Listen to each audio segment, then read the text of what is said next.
greencandy.com. Tell everybody about that, because there's people here that are going to be very interested in that, either for themselves or people that they know. Well, green candy is simply a euphemism for money.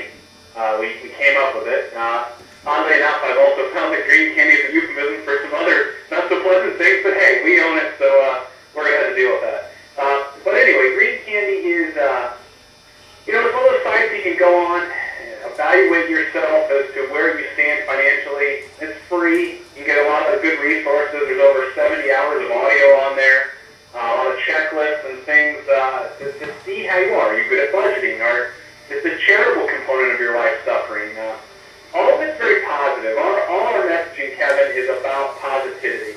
And that's what we want to emphasize is, yeah, Wall Street is this or that, and I begrudgingly say Main Street because I hate that whole cliche, but my point to people is worry about your own personal economy, and we'll go from there. If you can fix your own personal economy, Wall Street and, yes, Main Street will take care of themselves.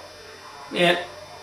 I've been saying that. We decided, Pete, about from a business perspective, and I blogged about this. I don't even remember when. About the time people started using that R word, we said that we're choosing not to participate in the recession. And it's all about a choice that we make individually, right? And so, quit worrying about what's going on outside of you that you can't control, and focus on what you can control. I think that is so right. Yeah, it's interesting, Kevin. I often compare toilet paper to money, and in the sense that, we're all faced at one point in time in our life where we walk into the restroom, there's an empty roll of toilet paper, and we tend to make really good decisions when we get to that point in time, but we make our way out of that jam, so to speak.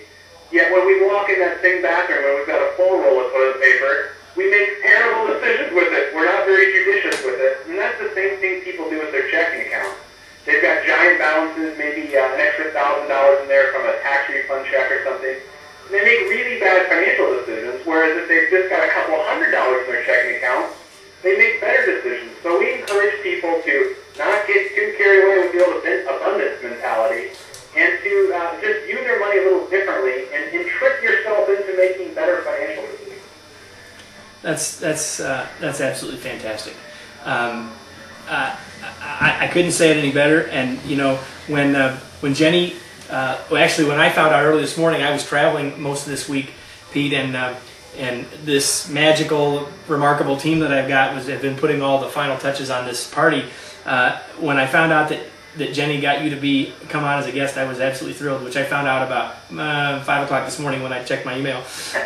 So I'm so glad that you had a minute to join us. I'm just thrilled, and I look forward, since we are both here in Indianapolis, for us to get together face to face again, that doesn't have something to do with television or video. 2 weeks in a row, we got to change that. Now, I certainly look forward to getting a chance to meet you with the most old-fashioned media, which is face-to-face, the handshake, opposed to Twitter and internet and everything else. So the pleasure would be mine, and I look forward to helping any way I can. Hey, thanks so much, Pete. Again, PeteThePlanner.com, greencandy.com. Thanks a lot, my friend. Congratulations, guys. Thank you.